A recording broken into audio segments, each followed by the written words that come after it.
When it comes to quality, luxury, and classy sedans, Mercedes Benz is unbeatable. Today, we will talk about the new sedan from Mercedes, and its name will be 2019 Mercedes Benz CLS. However, there are not too many information about the new model, but we have some spy photos from the testing. This model was introduced for the first time back in 2012, and despite the fact that this vehicle is actually more closely related to the E-Class than the S-Class, its name will remain the same. Some speculations suggest that we can expect the newly CLE name.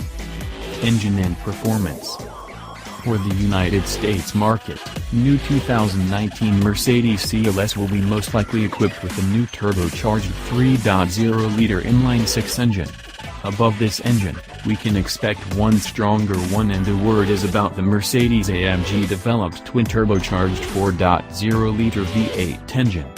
The second engine will be most likely capable of generating up to more than 600 horsepower. So far, we only know that we can expect all-wheel drive system and the standard 9-speed automatic. Also, we can expect the plug-in hybrid capability as well. 2019 Mercedes CLS price and release date. The release date of the forthcoming model will be probably by the end of this year. When it comes to prices, we can expect starting price of around $75,000.